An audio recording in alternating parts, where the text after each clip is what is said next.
Hello and welcome.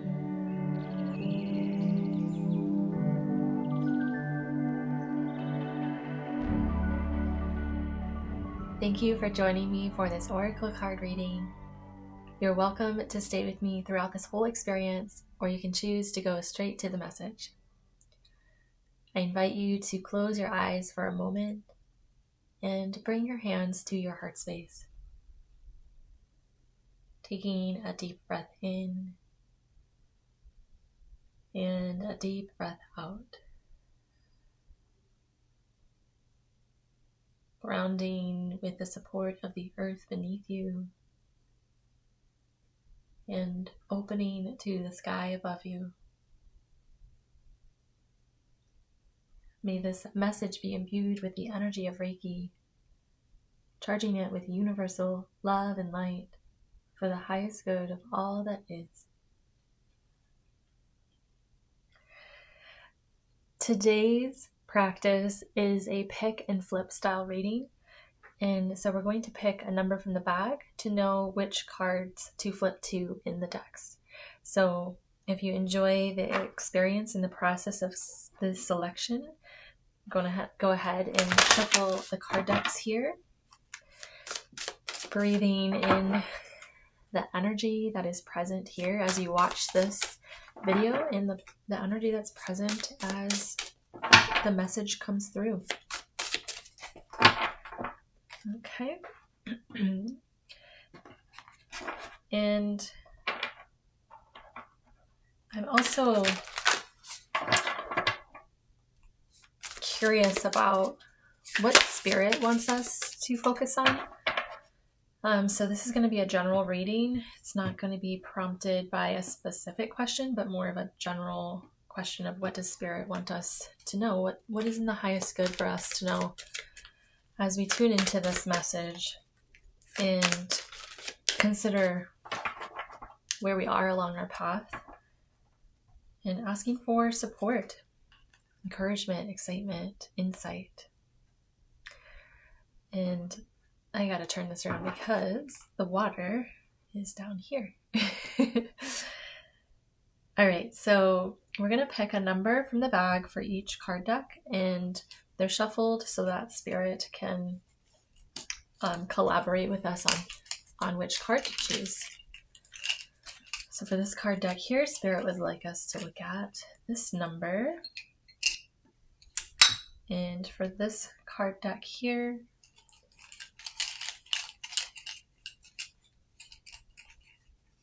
number. And for this card deck, spirit, what would you like us to receive that is for our highest good? Thank you, spirit. Okay, so just setting our intention, trusting this message for our highest good and seeing what spirit wants for us. So the top numbers for this card deck here, so we're gonna put that. Spirit would like us to look at card number 8 for this card deck, card number 5, and for this card deck here, spirit would like us to focus on card number 2. So we have 8, 5, and 2. If that is of significance for your intuition, taking a moment to honor that. And let's go ahead and reveal our message. So we have 1, 2, 3, 4, 5, 6, 7, and 8. Thank you, Spirit. Card number 5, 1, 2, 3, 4, and 5. And finally, we have card number 2. Thank you, Spirit. All right, let's have a look at our message and see what Spirit is wanting us to focus on, asking us to consider that is going to provide guidance and insight for what we have been asking for, what's in our energy field. Wow, let yourself receive support. Also, it's like this is just, I am taken away like how much the texture and the colors is reflecting the stones that we have here for this reading. That is remarkable. Let yourself receive support. So this card deck is in support of empaths. And so if you are someone who can really stand in someone else's shoes and really understand their situation and have so much love and compassion for who they are, where they are, and this is true for you too, to be empathic toward you and your journey. So Spirit is asking to really consider letting yourself receive support. Are you exhausted of extending that love and attention and energy toward supporting others? Have you hit the end of the marathon and you're just completely exhausted? Well, dear friend, it's time for you to receive support. The message says it's often easier for empaths to give than receive. Allow others to support you. Experience the pleasure of their carrying energy. Yeah. If you really enjoy being the hero, can you allow someone else to also feel that enjoyment? And it doesn't have to be the extremes of like a hero, but the hero's journey, you know? Can you receive someone else's love and light and consideration and to see them, not just to see yourself in that light, but can you receive others' light? Right? This also is in this moment looking like a globe, just with the green yellow tones and the blue tones. It just looks like the planet Earth in these deep blues, the deep waters. Very much a nod to the element of water and like the emotions that are involved with this. I'm gonna leave that where it's just as it is for now, and I feel like it's gonna come back as we journey through the message. Just also noticing the openness of those hands, the surrender. Like, yes, I have been exhausted, and maybe that is an approach. If I haven't taken that approach before, letting being supported by others and letting others be able to share their light, if I haven't taken that approach and Spirit's asking me to do that, you know, maybe it's worth a try. So just, can you surrender to that? Can you bring that into your heart and allow it to expand your capacity to allow that? Okay, let's see what's here at this card number 5. And this deck is interesting because it's from the perspective of what your body wants you to know, the wisdom of your body. So just to welcome that in, as that is the perspective of this message. Number 38, more water colors here, like the blues. Lovingly speak your truth. Vulnerability is strength. Lovingly speak your truth to receive support. Maybe that's as simple as the example that's coming for this. It may or may not apply to your situation, but it's the example that's coming through. If you're in a household and you have a partner and children, and you're a primary caregiver, communicating with your partner the feelings that are coming up. Maybe it's overwhelm, or maybe feeling the benefit of having a day of the week or like a power hour for yourself, of something dedicated to you, being able to lovingly speak your truth, not pointing blame of how someone isn't showing up. It's not about that. It's about communicating how you're feeling in terms of the care and recharge that you need to feel you are at a thriving space with your life and vitality, not being completely drained by taking care of others. So just lovingly speak your needs of having alone time. Maybe it's 2 hours on a certain day of the week, and that is your, like, completely your time. And in order for that to happen, just having the conversation of what that can look like, where you can ask for the help. Maybe it's your partner, or maybe it's hiring help and support. Maybe it's asking. There's so many possibilities and opportunities. So being open to what's possible so that you could have those 2 hours each week to tend to your vitality, and how that would really, if you're feeling any kind of resentment or exhaustion from your current situation, how that time is going to benefit and restore you, and be able to lovingly speak your needs, and to find strength in that vulnerability of saying, like, I also need support, and this is how would best support me.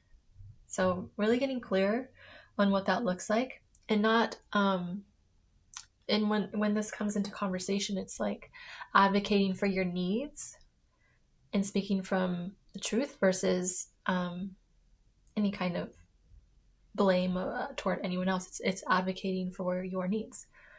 So just Spirit's like offering, it's not a permission slip, even though the energy is similar. It's like Spirit is just saying, give yourself the permission slip to speak your truth about needing support.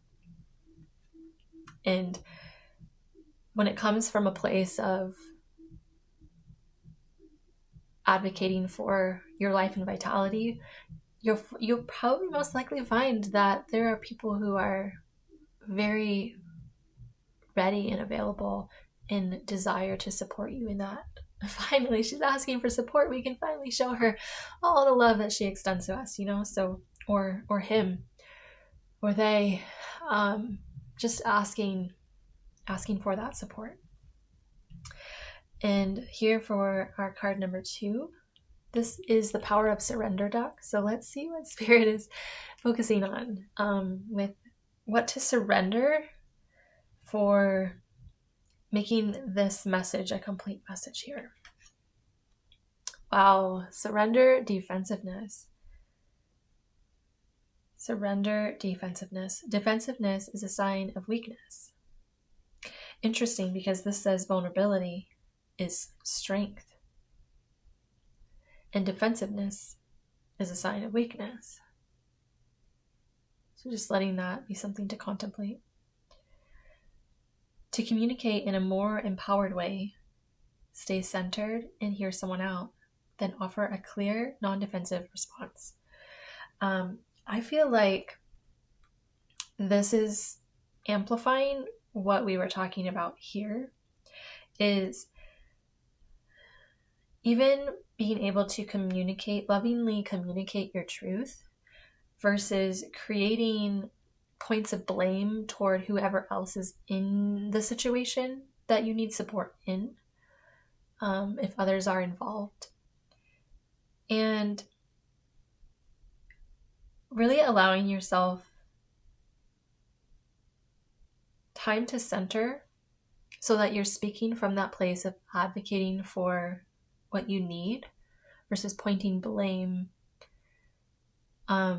toward another or others that are in the circumstance or situation that could be seen as like the cause of why you're exhausted.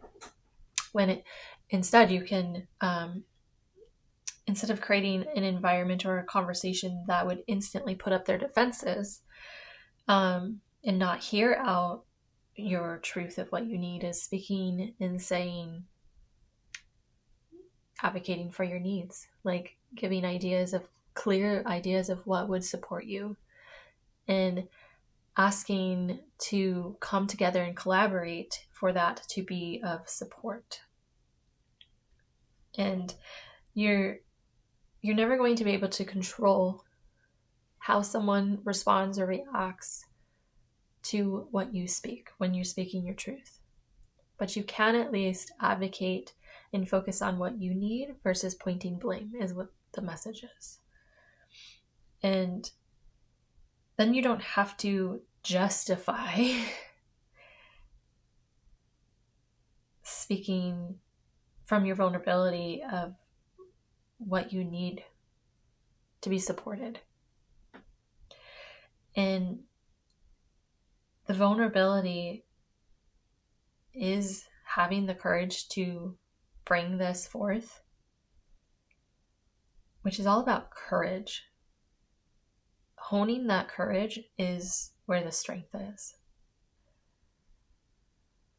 I'm also noticing like the colors and like the energy of the elements, very water in the sense of like the healing, the emotional aspects, soothing. And then we have a lot of fire energy here, frustration and maybe even anger or being triggered. And it's like there's an opportunity of like modeling the self-care and respect that you have for yourself and bringing that to the forefront and the focus, and how that actually is calming to this, because it's coming from a place of love and care for yourself, that self-respect. And it's modeling how then this person can also see how that is done. Like, oh, okay, if there is resentment, anger, and just triggering energy that this person or these people are feeling, they may also be invited to, instead of point blame toward the thing that they're feeling exhausted in, that they can also see, oh wow, I can advocate for my needs as well and not have to be defensive in that, but I'm going to model this approach as well. And it creates more harmony, it creates more balance when it's clear how you need to be supported and what would feel like support. And to open yourself up, to really expand your capacity to welcome in that support. Because it's one thing to ask for it or know that you're exhausted and want to receive it, but can you actually allow yourself to receive it versus pushing it away because you have the story in your mind that it's admirable to be so exhausted taking care of other people, and because that's the story you tell yourself, that's you take pride in that, like that's the hero inside of you, is that you put your needs last and tend to everyone else. Can you look at that? Because you have to look there first. If you can change that story, that you don't have to be that hero, does retiring that story, does letting that story go allow you to expand your capacity to receive and actually allow it in, to allow yourself to be supported? There's so much love being sent to you in this transition of the story you tell yourself and the behaviors that follow that story. And this is a big transition for you. And the narrative, the past narrative, of overextending yourself for others is the message that's coming through is like, yes, we see you, how much energy and intention and attention you invest in the well-being of others. That is who you are, but it doesn't have to be overactive and out of control that you lose yourself in that. You cannot give away your life to that. It's about balance. And so, dear soul, may you receive this message for your highest good, to know that you are not wrong, just to simply know that there's a better way, a more balanced way to share your time and attention and caregiving. There's a more balanced way, and that allows you to show up when you've taken the time for self-love, to be supported. That allows you to show up in a way that comes from love and not exhaustion and resentment. And you deserve to give your love from a place of love. Wow. I know that this message has a practice to it after you reflect, and sending support to you as you expand your capacity to receive support. May today's message continue to support and guide you throughout your day. Blessings and namaste.